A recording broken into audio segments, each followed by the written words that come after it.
나누도록 하겠습니다. 오늘 나눌 제목은 예수를 먹어야 교회가 산다 라고 하는 제목으로 함께 말씀 나누도록 하겠습니다.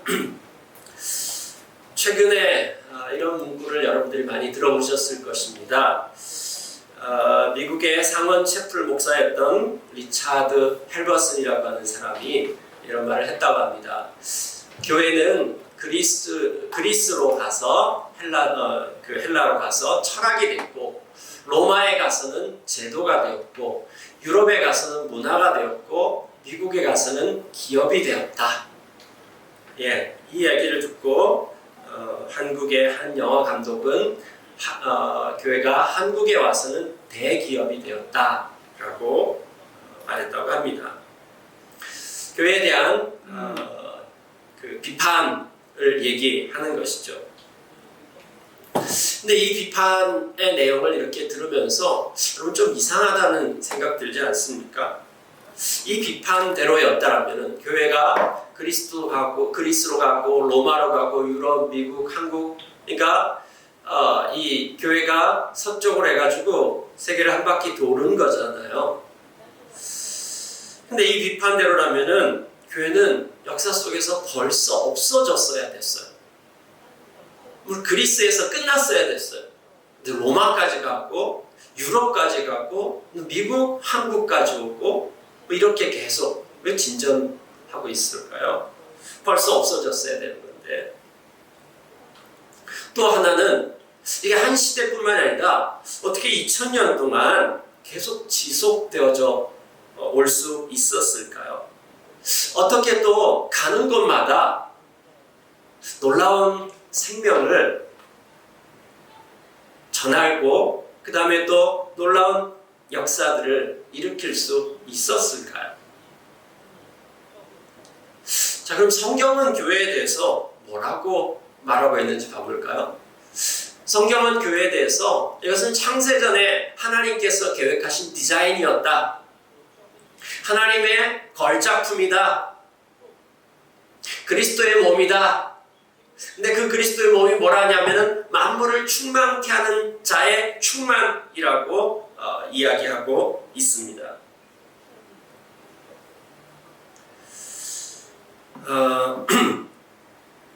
그 다음에는요, 성령의 전이라고 얘기하고 있고요.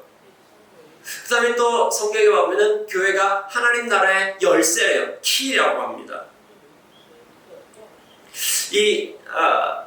그래서 하나님 나라의 키여서 음부의 권세가 이기지 못한대요.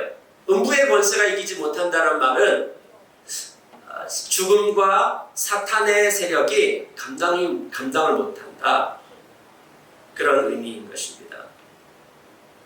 그 다음에 교회는 하나님 나라의 백성 공동체라고 이야기합니다. 한마디로 말하면은 하나님께서 이 교회는 제작자가 하나님이시고 그 다음에 하나님은 성경 가운데 어떤 일을 하고 계시냐면은 이 세상을 망가진 이 세상을 회복해가는 그 일을 하고 계시는데 그 일을 무엇을 통해서 하시냐면은 하나님의 일하는 방식은 뭐냐면은 사람을 통해서 하시는데 그 사람이 누구냐면은 공동체라고 하는 것입니다. 구약에서는 이스라엘을 통해서 일하셨고 신약에서는 교회를 통해서 일하신다.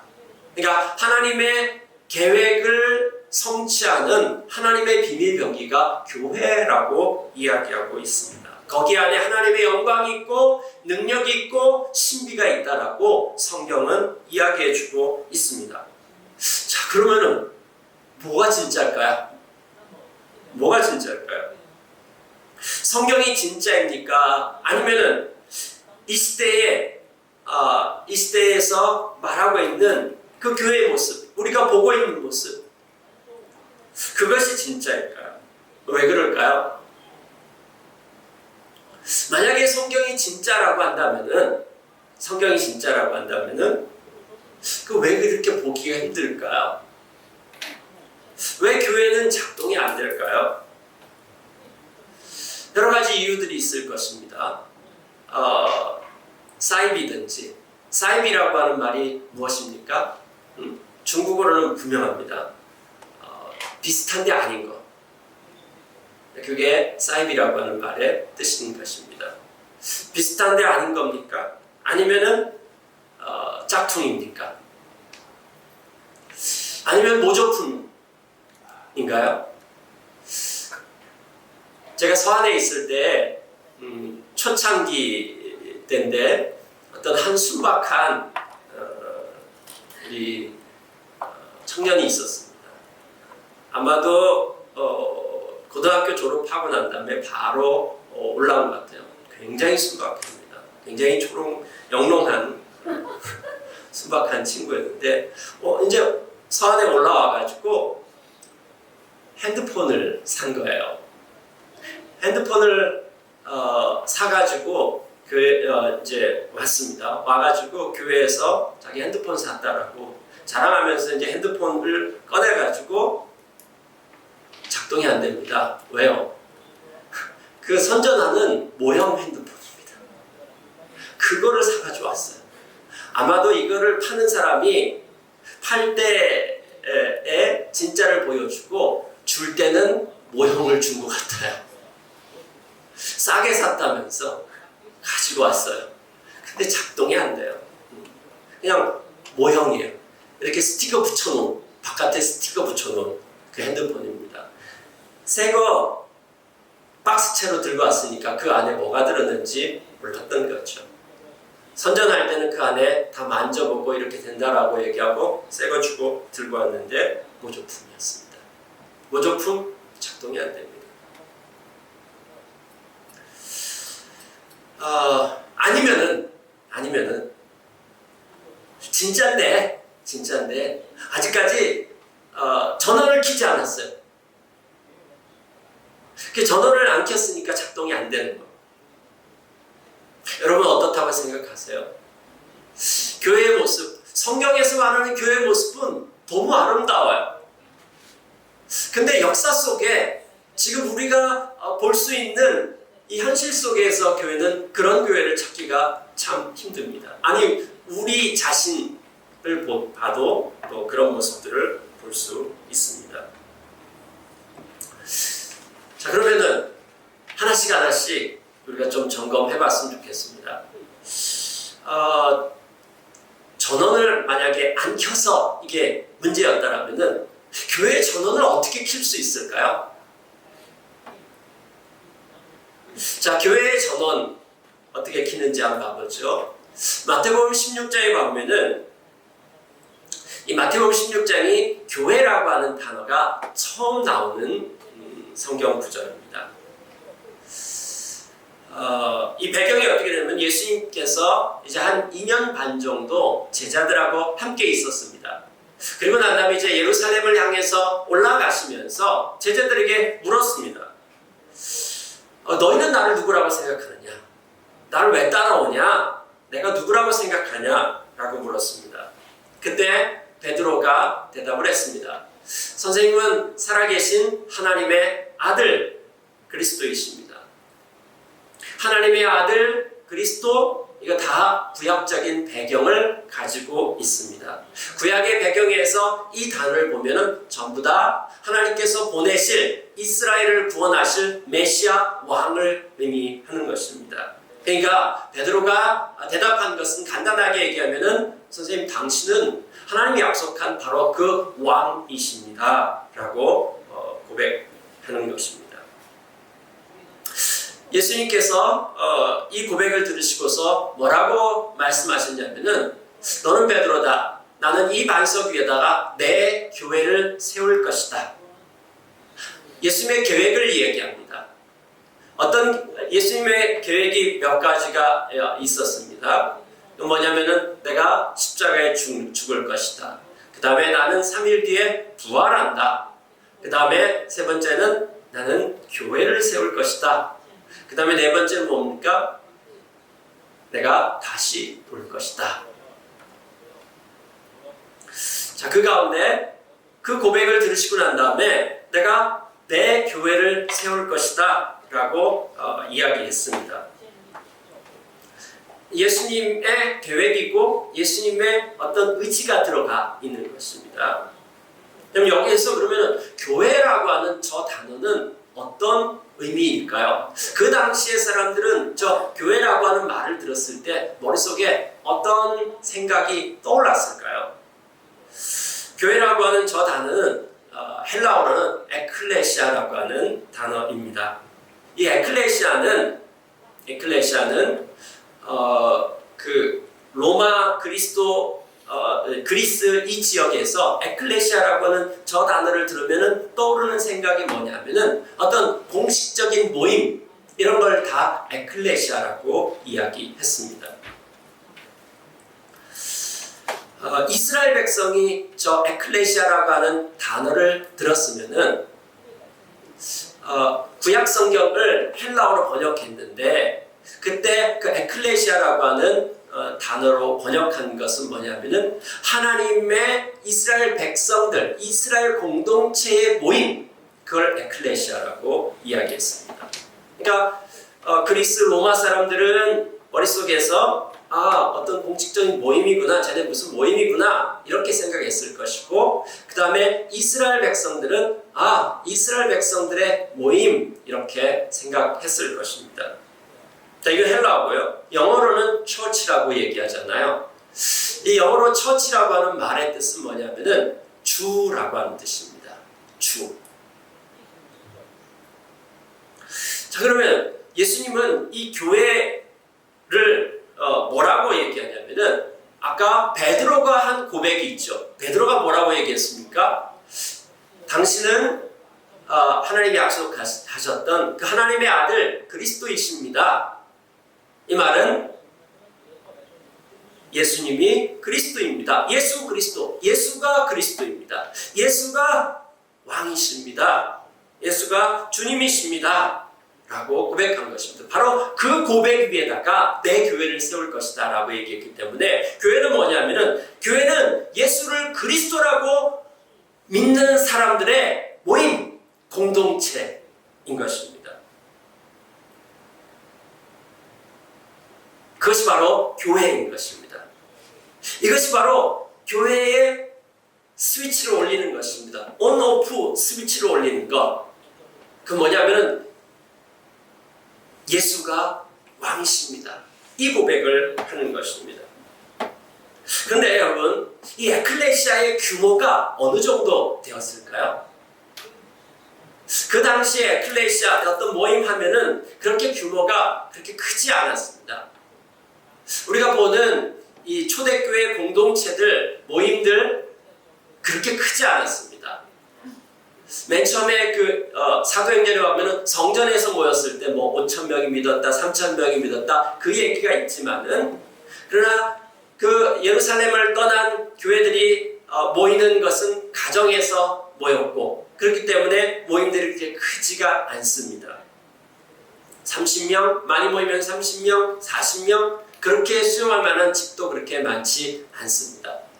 내가 내 교회를 세울 것이다. 근데 그 교회의 규모를 생각하면은 우리가 생각하는 것처럼 그렇게 어떤 대단한 규모를 얘기하는 것이 아닙니다. 먼저 예수님께서 이 말씀을 하셨을 이 시점에 봤을 때는 저 에클레시아는 12명의 제자 공동체인 것입니다. 사도행전에서 교회가 시작할 때 그 시점에서는 120명의 사람들입니다. 근데 예수님께서 하나님 나라에 대한 비유를 이야기하면서 종종 이 하나님 나라를 뭘로 얘기해줘요? 뭘로 얘기해주면 좀 알아들을까? 그렇죠? 좀 비슷한 게 있어야 되는데 그러면서 예수님께서 하나님 나라에 대해서 얘기해줄 때 종종 얘기해줬던 그 비유가 뭐냐면 씨입니다. 씨. 하나님 나라는 이 씨 같다 라고 얘기하는 것입니다. 씨하고 열매는 너무 다릅니다. 이건 거의 신비에 가깝습니다. 씨를 보면서 열매를 상상하는 것 단 한 번도 보지 않았다면 그렇게 상상하기가 쉽지가 않습니다. 씨는 아주 적습니다. 아주 적은데 그 씨 안에는 생명이 들어있고요. 그 안에 DNA가 있습니다. 그러니까 핵심은 규모가 아니라고 하는 것입니다. 이 에클레시아의 규모가 얼마나 대단한가가 아니라 그 안에 생명이 있는가라고 하는 것이죠. 그 안에 예수 그리스도를 왕이라고 고백하는 기독교의 생명은 여기에서부터 오는데, 예수가 내 삶의 왕이다라고 하는 그 고백이 없다라면은 아무리 클지라도, 규모가 아무리 대단할지라도 그건 교회로 작동하지 않습니다. 자, 그렇다면 이 생명이라고 하는 것은 뭘까요? 무엇이 그 안에 있는 생명일까요? 예수가 그리스도라고 고백하는데, 이걸 좀 더 설명하면요, 이 예수가 어떤 사람입니까? 십자가에서 죽은 예수입니다. 십자가에서 죽은 예수. 자, 예수가 그리스도다. 그분이 누군데? 근데 그분에 대해서 얘기할 때 그분은 십자가에서 죽었어. 그럼 에이, 무슨 소리 하는 거야? 말도 안 되는 소리인 것이죠. 그 당시에 십자가에서 죽었다라고 하는 것은 실패했다라고 하는 것, 이스라엘 사람들의 입장에서는 저주받았다라고 하는 것이고, 그 다음에 로마의 입장에서는 전 반역자고 충악범인 것이죠. 근데 십자가에서 죽은 예수를 나의 왕, 나의 주라고 고백하는 것, 그 사람들이 교회라고 하는 것이죠. 뿐만이 아니라 그 왕을 믿고 따라간대요. 그리고 그 왕을 닮아가는 삶을 살아간대요. 완전히 미쳤죠. 그러면 신약 성경이 전체 합치면 한 8,000절 정도 됩니다. 근데 예수라고 하는 말, 그리스도라고 하는 말, 예수 그리스도라고 하는 이 말이 몇 번 나오는지 아세요? 약 1,100번 정도 나온다고 합니다. 그러면은 무슨 소리냐면은 신약 성경을 읽는데 8절마다 한 번씩 그리스도라고 하는 말이 나온다라고 하는 것입니다. 예수 그리스도라고 하는 말이 나온다라고 하는 것입니다. 무슨 말이에요? 이 그리스도인들은 뭔가 얘기하고 살아가면서 맨날 그리스도 이 얘기를 안 하고는 말이 안 되는 그런 삶을 살고 있다라고 하는 것이죠. 이것이 이 당시에 사람들에게 어떻게 보였을까요? 그것을 좀 알 수 있는 고고학적인 유물이 발견이 됐습니다. 이겁니다. 로마의 이 황궁에서 일하는 노예들을 교육하는 건물이 있었습니다. 그 건물 교육 장소 벽에서 이게 발견이 되었습니다. 저기 여러분 보기에 오른쪽에 있는 것이 원본이고요, 왼쪽에 있는 것 저거는 좀 더 명확하게 하기 위한 것인데, 저게 이 유물의 이름이 뭐냐면은 알렉사메노스의 낙서라고 하는 것입니다. 저기 와보면은 글씨가 뭐라고 써져 있냐면은 알렉사메노스가 하나님을 예배한다, 이렇게 되어 있습니다. 그러니까 사람 이름이죠. 알렉사메노스. 그러니까 뭐 칠판에다가 뭐 떠든 사람 뭐 이렇게 우리 요즘은 그런 것도 모르시나요? 네, 칠판에다 막 이렇게 써놓고 낙서하고 벽에다 하고 그런데, 네, 지금으로 말하면은 강윤구가 예수쟁이 강윤구 뭐 이런 식으로 낙서를 이렇게 써놓은 것입니다. 근데 여기 자세히 봐보세요. 십자가에서 누가 달려 있습니까?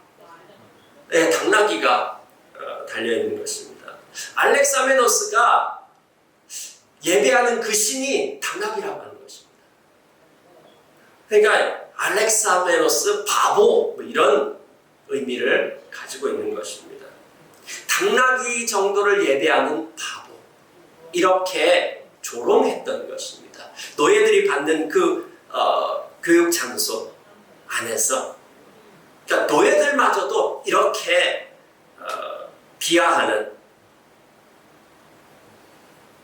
근데 이럼에도 불구하고 그를 왕이라고 부른다라고 하면은 왜 그럴까요? 다 바보들이어서 그럴까요?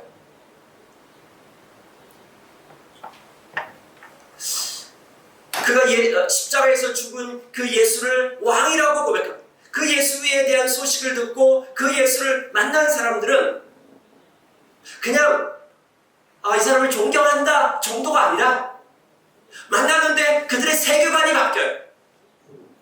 그들의 생활 방식이 바뀌어요. 바뀌어도 보통 바뀌는 게 아니에요. 자기 자신을 보는 관점이 다르고요. 옆에 있는 사람을 보는 관점이 달라지고 이 세상을 보는 관점이 달라지는 것입니다. 그게 달라졌기 때문에 이전으로 절대로 돌아갈 수 없을 정도로 달라졌어요. 이 사람들이 하는 모든 것은 예수 믿는 사람들은 이렇게 해야 되기 때문에 그렇기 때문에 이렇게 해야 된다라고 하는 것이 없었습니다. 그리스도의 삶은 억지로가 아니라 좋아서 자발적으로 감격해서 이거를 할 수 있다니 감격해서 했습니다.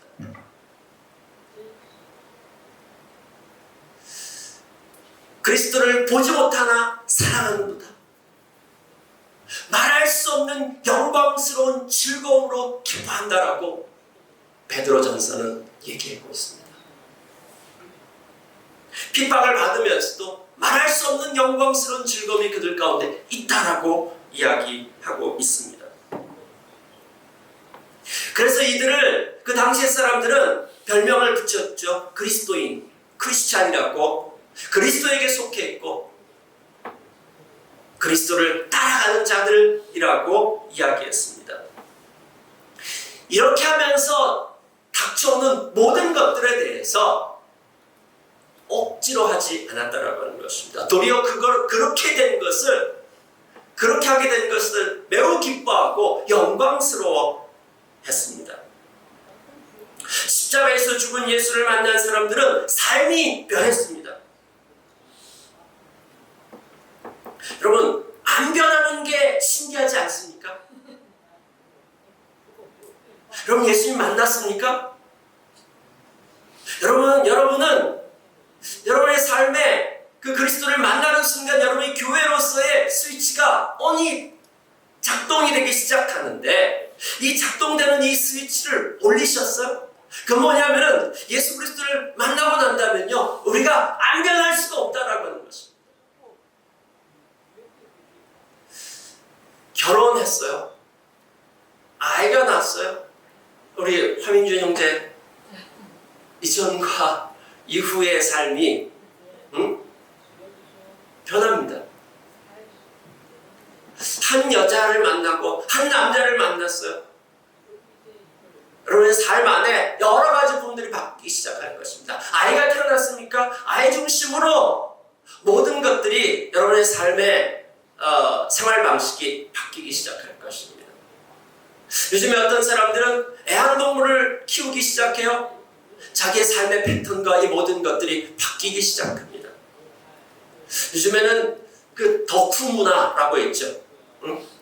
팬덤 문화. 이게 어떤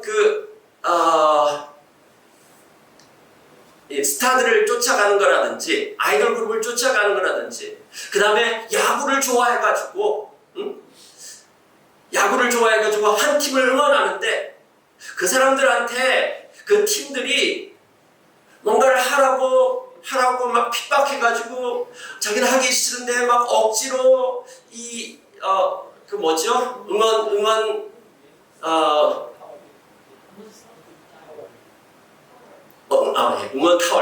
타월 뭐 이런 거 만들어가지고 나눠주고 그렇게 하나요? 아니요. 자발적으로 안 돼요. 자발적인 나눔을 막 하는 것입니다. 여러분, 그것만 하더라도 삶이 변하는데, 어떻게 그분이 이 세상을 창조하신 분이고, 그분이 전능하신 하나님이라고 한다면은, 어떻게 그분을 만나고 난 다음에 아무 일이 없을 수 있나요?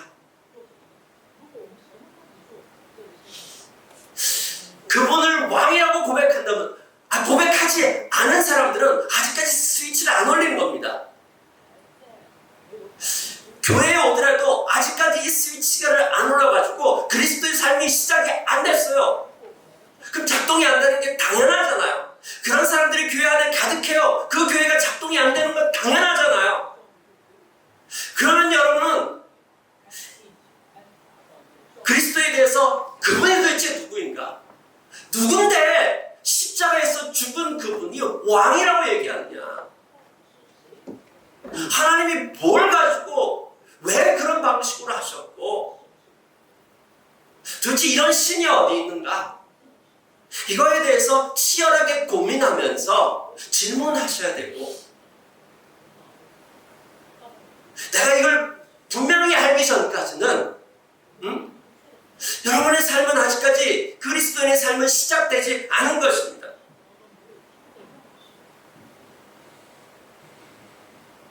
여러분 가운데 정직하게 고백했을 때 아직까지 스위치가 올라가지 않았다고 한다면 이 가을 동안에 여러분 교회에 와서 예배드리면서 또 목장 모임을 하면서 또 1:1 공부를 하면서 또 성경을 보면서 성경이 이것에 대해서 우리 가운데 얘기해주고 있습니다. 우리는 시험을 보기 위해서 나오는 책들, 성경보다 훨씬 더 두꺼운 책들도 몇 번씩 읽으면서 독파하고 그거에 대해서 정리하고 거의 외우기까지도 합니다. 그런데 어떤 자격시험에 통과하는 정도가 아니라 우리의 삶과 이 역사의 마지막과 우리가 어떻게 살아가야 되는지에 대한 그 모든 것들이 다 들어있어가지고 설명되어졌는데 지금 우리가 가지고 있는 이 성경 안에 다 들어갔다라면 너무 얇은 거 아닙니까, 여러분?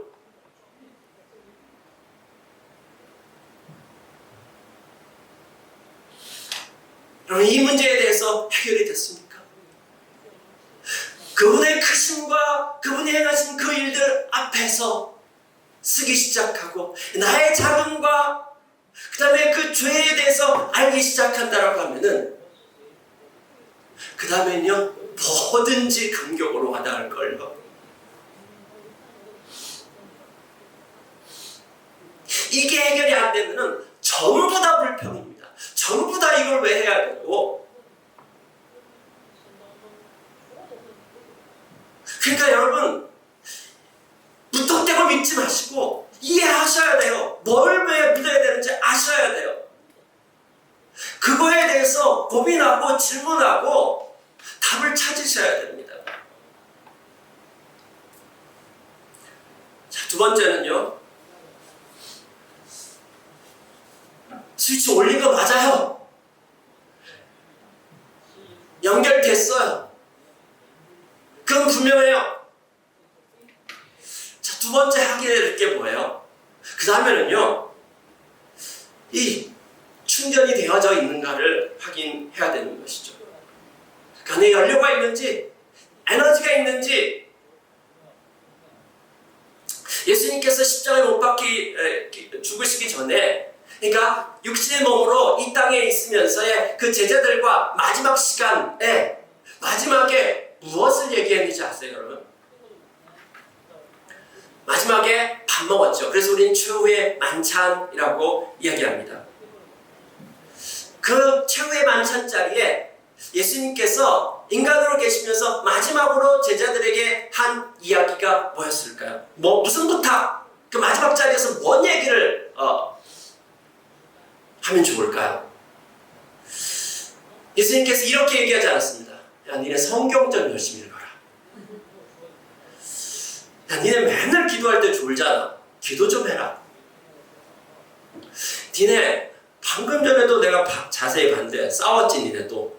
응? 제자들 잘 싸웠거든요. 성격이 안 맞아요, 서로. 좀 싸우지 좀 말아라. 마지막 부탁이다. 이렇게 얘기하지 않았습니다. 놀랍게도 예수님께서 마지막으로 한 얘기가 뭔지 아세요? 나를 먹을래? 나를 먹으라라고 하는 얘기를 하셨습니다. 이 마지막 날 이 식사는 어떤 식사였냐면 6월절 식사였습니다.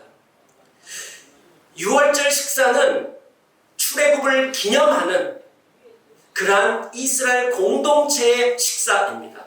이 공동체의 식사에서 반드시 묻습니다. 나의 제일 어린 아이가 도대체 이 절기가 무슨 절기냐고 묻습니다. 그때 아버지나 가장 연장자가 이 절기의 스토리에 대해서 이야기합니다. 출애굽 스토리를 얘기합니다. 이 스토리를 들으면서 이스라엘 백성들은 내가 어떤 민족이구나, 이스라엘 백성의 정체성을 확립하는 것입니다. 그것이 지금까지 유지되어 왔습니다. 그래서 그들의 뿌리는 뭐냐면 출애굽이었습니다. 그 스토리가 이스라엘 백성들을 만들어 갔습니다. 지금 이런 그 6월절 식사 자리에서 예수님께서 아주 놀라운 일을 행하는 것입니다.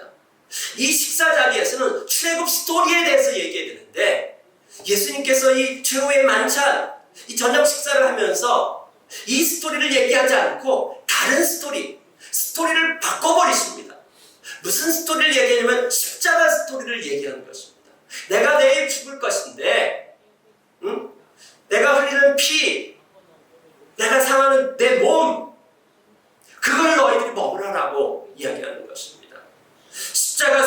출애굽 스토리를 십자가 스토리로 바꿨습니다. 그러면서 뭐라고 얘기합니까? 이것을 행하여 나를 기억하여라, 나를 기념하여라 라고 얘기하는 것입니다.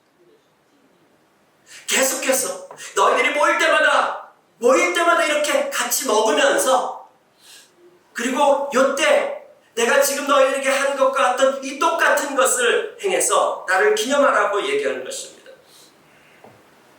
교회는 십자가 스토리에서 시작되었습니다. 출애굽 스토리에서 이스라엘 백성들이 시작되었던 것처럼 교회의 시작이 이 십자가 스토리에서부터 시작되었고, 그것은 한 번이 아니라 매번 모일 때마다 이 십자가 스토리를 먹으라고 얘기하는 것입니다. 그것을 통해서 기억하라고 하는 것입니다. 갱신하라고 하는 것입니다. 여기 안에서 너희들의 정체성을 찾으라고 얘기하는 것입니다. 이것이 바로 주일 예배가 되는 것입니다. 예수님께서 부활하신 날 주일날 교회가 함께 모여서 밥을 먹으면서 이 십자가 스토리를 얘기하는 것입니다. 십자가에서 죽으신 예수로 말미암아서 우리가 죄에서 해방되었고 사탄의 통치에서 벗어났고 이제는 하나님 나라 백성의 공동체로 회복되었고 하나님 나라가 시작되었다라고 하는 것을 반복해서 계속해서 알려주는 것입니다. 이것은 부활절 1년에 한 번 있는 것, 성경에 부활절 나오지 않습니다. 사실은 부활절은 매주일마다 주일 예배, 이것이 바로 부활절인 것입니다. 주일이 예수님의 부활을 기념하는 날인 것입니다. 매주일마다 모여서 반복하는 것입니다. 여기에서 우리의 정체성을 찾는 것입니다. 예수님께서는 이 요한복음 16장 51절에 보면은 자신을 생명의 양식이라고 얘기합니다.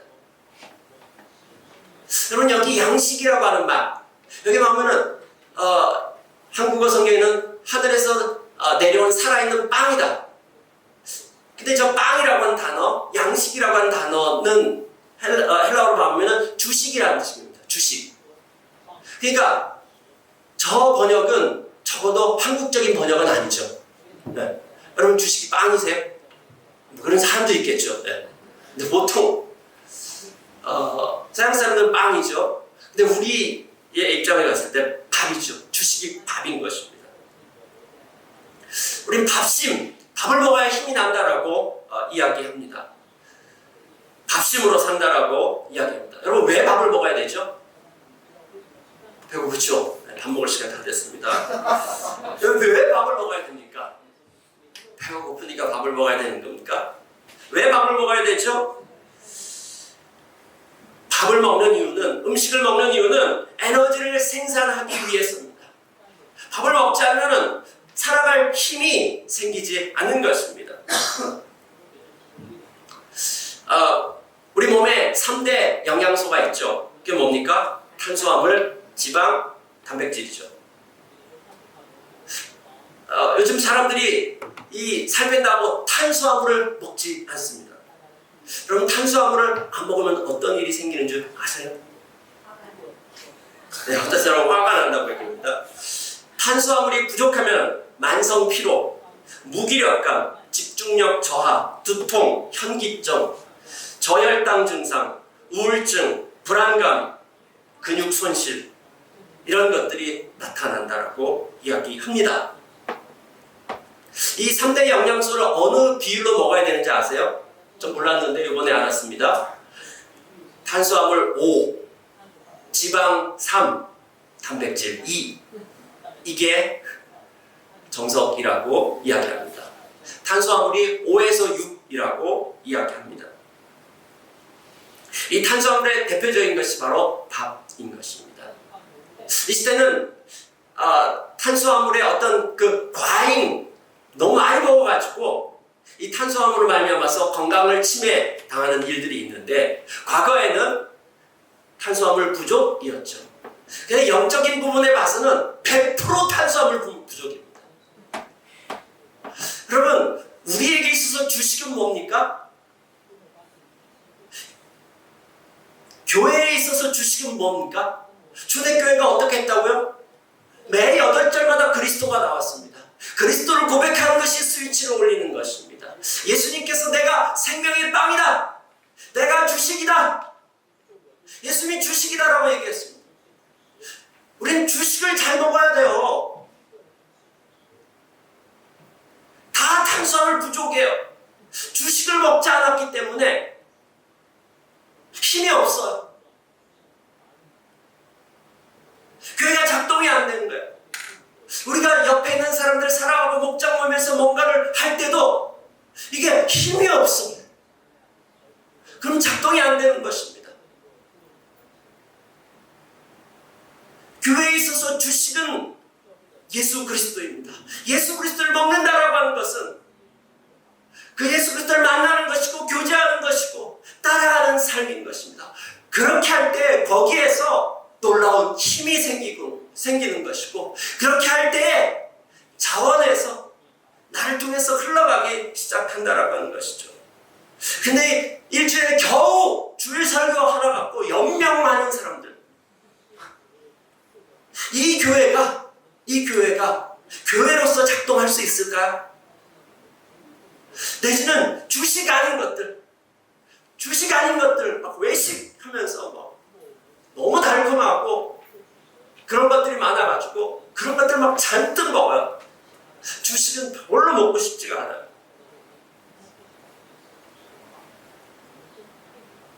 여러분의 주식은 무엇입니까? 여러분의 주식은 스마트폰입니까?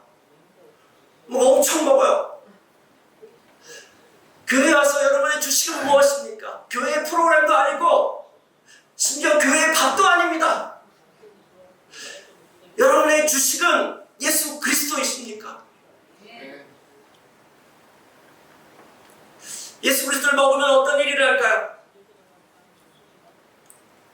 요한복음 6장에 이렇게 얘기합니다. 함께 읽도록 하겠습니다. 내 살을 먹고 내 피를 마시는 사람은 내 안에 있고 나도 그 사람 안에 있다. 살아계신 아버지께서 나를 보내셨고 내가 아버지께 때문에 사는 것 같이 나를 먹는 사람도 나 때문에 살 것이다. 네. 왜 우리를 통해서 그리스도의 삶이 작동이 안 될까요? 교회가 왜 그리스도가 행하신 그 일들이 나타나지 않을까요? 왜 머리신 그리스도께서 몸을 통해서 이 땅에서 지금 하고 계시는데 몸이 왜 안 움직일까요? 왜 작동이 안 될까요? 우리는 어떻게 하면은 주님과 함께하고, 어떻게 하면은 우리를 통해서 주님이 나타나고, 어떻게 하면 주님처럼 살고, 어떻게 하면 주님을 위해서 살아갈 수 있을까요? 어떻게 하면 힘이 나고 맛이 나고 멋지게 살아갈 수 있을까요? 여러분, 다른 거는 다 결과입니다. 여러분, 이번 학기 아까 UIOF 뭐 이런 많은 계획들을 세워놓으셨는데 그 일들이 제대로 실행되기 위해서 여러분들이 한 가지 반드시 해야 될 것이 있습니다. 열심히 먹으셔야 됩니다. 그리스도를 먹는 것입니다. 교회는 밥심으로 살아가는 것이 아니라 교회는 예수 힘으로 살아가는 것입니다. 교회는 예수 힘으로 작동되었습니다. 그 일들을 우리가 이 시대에 우리가 있는 자리에서 하기를 원합니다. 이번 학기 이와 같은 일들이 우리 가운데 일어나기 원합니다. 이 시간에 우리가 함께 성찬할 텐데 이 성찬을 통해 가지고 우리가 한 달에 한 번 하지만은 매주 우리가 이 말씀을 통해서 십자가에 대해서 나누고 찬양을 통해서 또 기도 가운데 우린 이 예배를 통해서 계속해서 예수 그리스도를 돕고 있는 것입니다. 그것이 주일만이 아니라 매일매일 진행되어지기 원하고 또 우리의 또 한 달에 한 번은 우리 공동체적인 고백 이것을 고백한다라고 하는 것은 예수 그리스도처럼 살기를 원합니다. 저를 통해서 그와 같은 일들이 일어나기 원합니다. 당신 나의 왕이십니다. 그렇기 때문에 내가 이 공동체를 섬기는 거 이거 억지로 하는 것이 아니라 너무 기뻐서 합니다. 이 공동체 안에서 이렇게 맡겨주신 것에 대해서 너무 감사합니다. 또 그렇게 살기를 원합니다. 라고 고백하고 밥을 먹는 것과 같습니다. 이 시간에 우리 좀 그런 마음 가지고서 우리 성찬에 동참했으면 좋겠습니다.